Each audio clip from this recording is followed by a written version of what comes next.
The territory of Christmas Island is a territory of Australia in the Indian Ocean, composed of one island. It has a population of 2,072 residents who live in a number of settlement areas on the northern tip of the island: Flying Fish Cove, Silver City, Poon San, and Drum Site. The majority of the population are Chinese Australian of Malaysian Chinese descent. It was named Christmas Island because it was discovered on Christmas Day. The island's geographic isolation and history of minimal human disturbance has led to a high level of endemism among its flora and fauna, which is of interest to scientists and naturalists. 63% of its 135 square kilometers is an Australian national park. There exist large areas of primary monsoonal forest. Phosphate, deposited originally as guano, has been mined on the island for many years.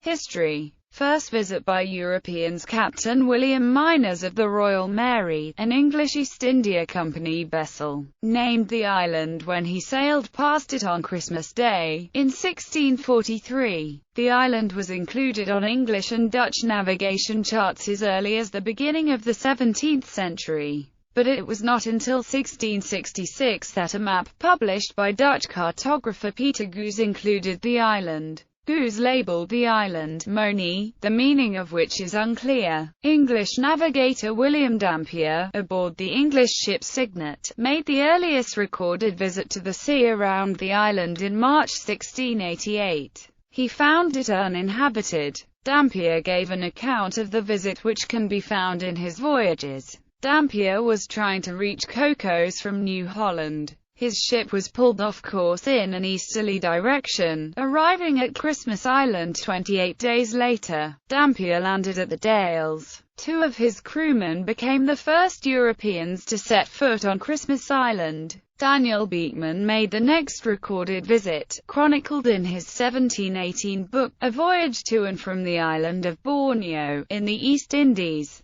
Exploration and annexation. The first attempt at exploring the island was in 1857 by the crew of the Amethyst. They tried to reach the summit of the island, but found the cliffs impassable. During the 1872–76 Challenger expedition to Indonesia, naturalist John Murray carried out extensive surveys. In 1887, Captain John McClure of HMS Flying Fish, having discovered an anchorage in a bay that he named Flying Fish Cove, landed a party and made a small collection of the flora and fauna. In the next year, Pella Muldrick, on board HMS Egeria, visited it for 10 days, accompanied by J.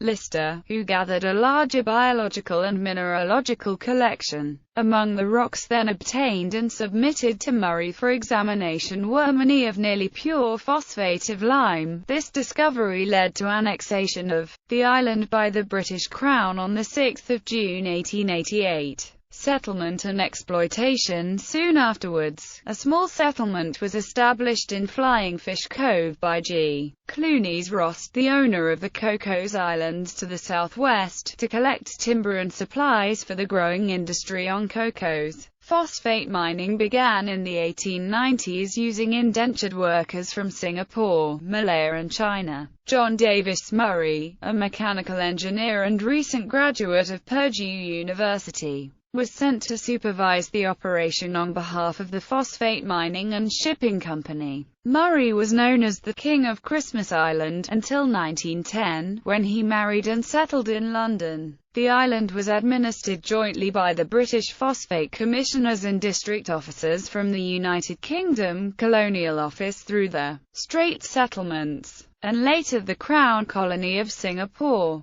Hunt provides a detailed history of Chinese indentured labor on the island during those years. In 1922, scientists attempted unsuccessfully to view a solar eclipse from the island to test Einstein's theory of relativity. Japanese invasion. From the outbreak of the Southeast Asian theater of World War II in December 1941, Christmas Island was a target for Japanese occupation because of its rich phosphate deposits. A naval gun was installed under a British officer and 4 NCOs and 27 Indian soldiers. The first attack was carried out on 20 January 1942, by the Japanese submarine I-59, which torpedoed a Norwegian freighter, the Eidsvold. The vessel drifted and eventually sank off West White Beach.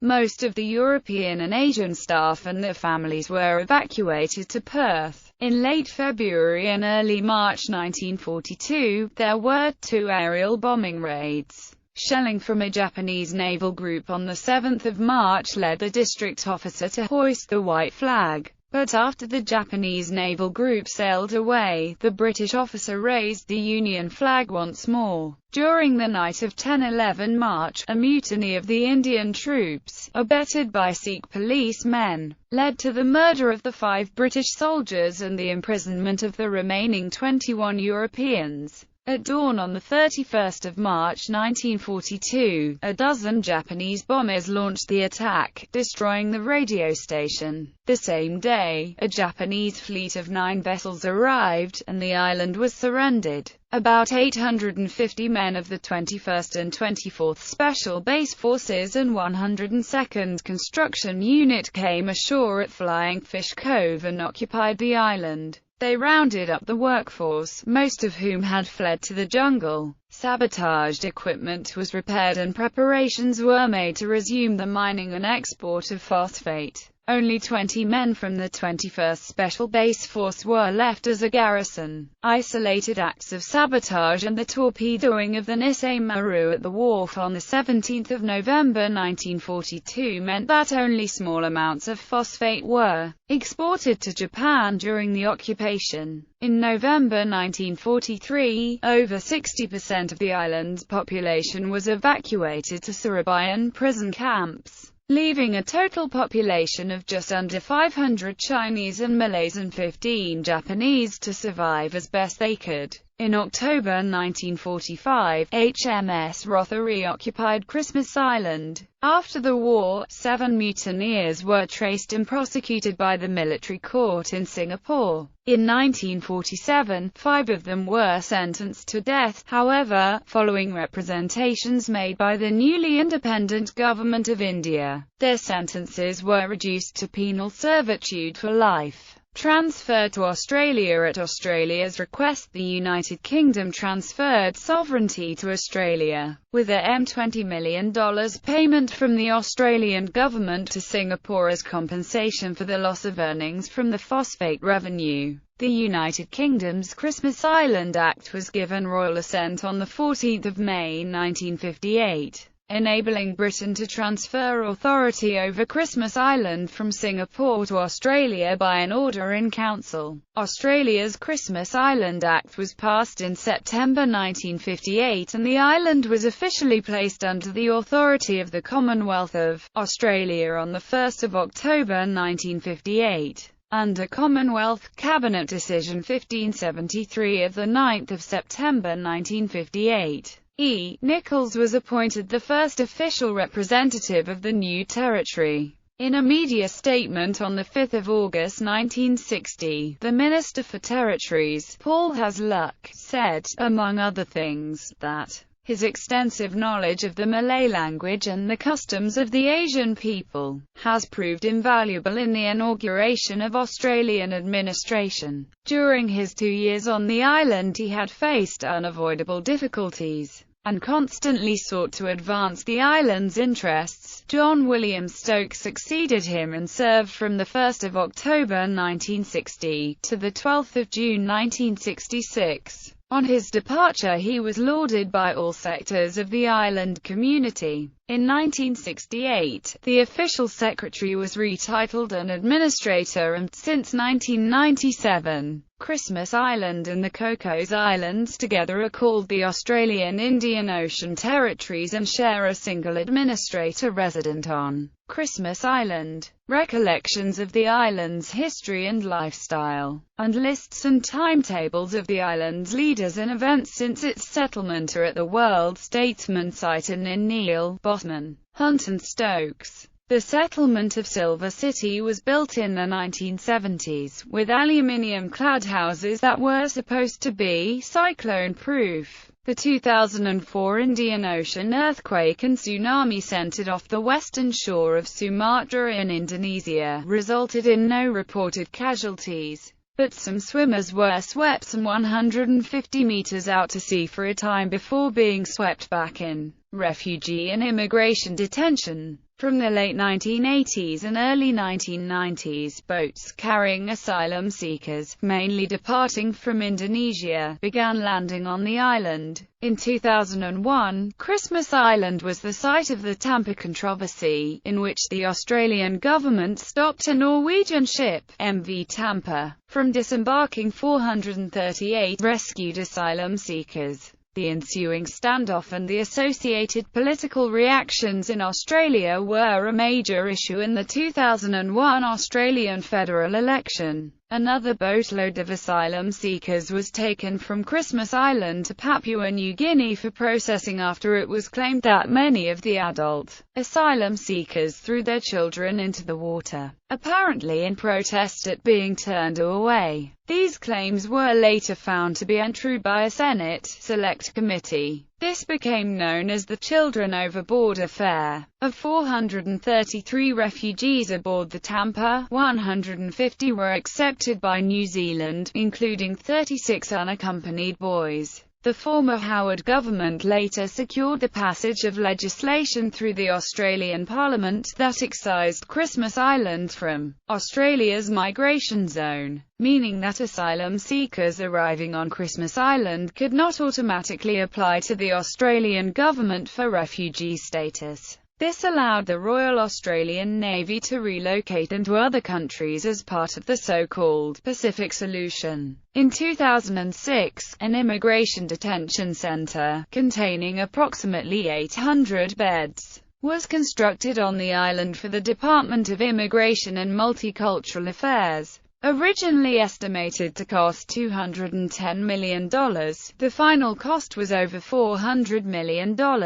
In 2007, the Rudd government announced plans to decommission Manus Island Regional Processing Center and Nauru Detention Center. Processing would then occur on Christmas Island itself. In December 2010, 48 asylum seekers died just off the coast of the island in what became known as the Christmas Island boat disaster when the boat they were on hit rocks off Flying Fish Cove, and then smashed against nearby cliffs. In June 2013, a surge of asylum seekers resulted in the island's 5 detention facilities exceeding their designed capacity. Regular operating capacity is 1,094 people, with a contingency capacity of 2,724. After the interception of 4 boats in 6 days, carrying 350 people, the Immigration Department said there were 2,960 irregular maritime arrivals being held. Demographics. As of the 2011 Australian census, the estimated resident population is 2,072. This does not include the highly variable population at the Immigration Detention Center. The ethnic composition is 65% Chinese, 20% Malay, 10% European and 5% Indian and Eurasian. A 2011 report by the Australian government estimated that religions practiced on Christmas Island include Buddhism 75%, Christianity 12%, Islam 10%, and other 3%. This includes traditional Chinese religions like Taoism and Confucianism, as well as the Baha'i faith. The cuisine of Christmas Island is mostly flown or shipped in. Government administration was carried out by the Attorney General's Department until the 14th of September 2010, and prior to this by the Department of Transport and Regional Services before the 29th of November 2007. The legal system is under the authority of the Governor-General of Australia and Australian law. An administrator appointed by the Governor-General represents the monarch in Australia. The Australian government provides services through the Christmas Island Administration and the Department of Infrastructure and Regional Development. under the federal government's Territories Law Reform Act 1992, which came into force on 1 July 1992. Western Australian laws are applied to Christmas Island, so far as they are capable of applying in the territory. Non-application or partial application of such laws is at the discretion of the federal government. The Act also gives Western Australian courts judicial power over Christmas Island. Christmas Island remains constitutionally distinct from Western Australia. However, the power of the state to legislate for the territory is delegated by the federal government. The kind of services typically provided by a state government elsewhere in Australia are provided by departments of the Western Australian government, and by contractors, with the costs met by the federal government. A unicameral shire of Christmas Island with 9 seats provides local government services and is elected by popular vote to serve 4-year terms. Elections are held every 2 years, with 4 or 5 of the members standing for election. Christmas Island residents who are Australian citizens also vote in federal elections. Christmas Island residents are represented in the House of Representatives through the Northern Territory division of Lingiari and in the Senate by Northern Territory senators. In early 1986, the Christmas Island Assembly held a design competition for an island flag. The winning design was adopted as the informal flag of the territory for over a decade, and in 2002 it was made the official flag of Christmas Island. Economy. Phosphate mining had been the only significant economic activity, but in December 1987 the Australian government closed the mine. In 1991, the mine was reopened by a consortium which included many of the former mine workers as shareholders. With the support of the government, the $34 million Christmas Island Casino and Resort opened in 1993, but was closed in 1998. As of 2011, the resort has reopened without the casino. The Australian government in 2001 agreed to support the creation of a commercial spaceport on the island. However, this has not yet been constructed, and appears that it will not proceed in the future. The Howard government built a temporary immigration detention centre on the island in 2001 and planned to replace it with a larger, modern facility located at Northwest Point until Howard's defeat in the 2007 elections. Culture. The culture of Christmas Island is unique, for people of many different ethnicities inhabit the area. The majority of residents are Chinese, but Europeans and Malays reside there as well, with small Indian and Eurasian communities too. The main languages of Christmas Island are English and Chinese. Dress is usually modest, and tourists should keep a wrap, such as a sarong or pareo, on hand to cover shorts, bathing suits, and tank tops. It is common to remove shoes when entering a house and to also avoid touching anyone's head. Religious beliefs are diverse, but people are very tolerant of each other's religions. The religions practiced include Buddhism, Taoism, Confucianism, Islam, and Christianity. There is a mosque located in Flying Fish Cove. With all of these religions, there are many religious festivals, such as Spring Festival, Hari Raya, Christmas and Easter. Additionally, there is a Baha'i center located on the island. Attractions. Christmas Island is well known for its biological diversity. There are many rare species of animals and plants on the island, making nature walking a popular activity. Along with the diversity of species, many different types of caves exist, such as plateau caves, coastal caves, raised coastal caves and alcoves, sea caves, fissure caves, collapse caves and basalt caves. Most of these are located near the sea and have been formed by the action of water. Altogether, there are 42 caves on the island, with Lost Lake Cave, Daniel Rue Cave and Full Frontal Cave being the most well known. The many freshwater springs include Hosney's Spring Ramsar, which also has a mangrove stand. The Dales is a rainforest in the western part of the island and consists of 7 deep valleys, all of which were formed by spring streams. Hughesdale Waterfall is part of this area and is a popular attraction. The annual breeding migration of the red crabs is a popular event. Fishing is another common activity. There are many distinctive species of fish in the oceans surrounding Christmas Island. Snorkeling and swimming in the ocean are two other activities that are extremely popular. Walking trails are also very popular, for there are many beautiful trails surrounded by extravagant flora and fauna. 63% of the island is national park, making it one of the main attractions to experience when visiting.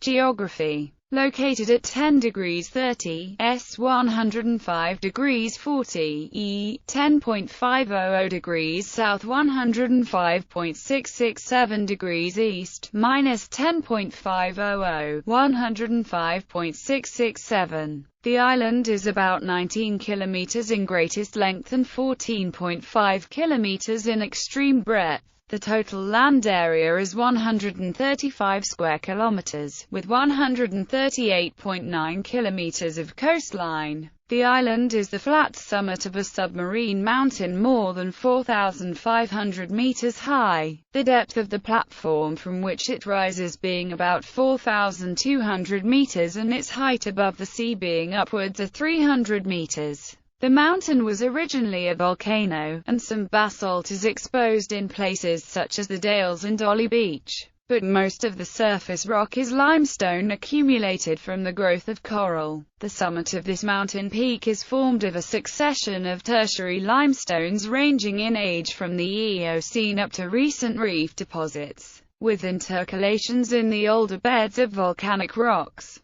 Steep cliffs along much of the coast rise abruptly to a central plateau. Elevation ranges from sea level to 361 meters at Murray Hill. The island is mainly tropical rainforest, of which 63% is national park land. The narrow fringing reef surrounding the island can be a maritime hazard. Christmas Island is located 2,600 kilometers northwest of Perth, Western Australia, 500 kilometers south of Indonesia, 975 kilometers east of the Cocos Islands, and 2,748 kilometers west of Darwin, Northern Territory. Its closest point to the Australian mainland is 1,560 kilometers from the town of Exmouth, Western Australia. Climate. Because Christmas Island is located toward the southern edge of the equatorial region, temperatures have little variation throughout the months.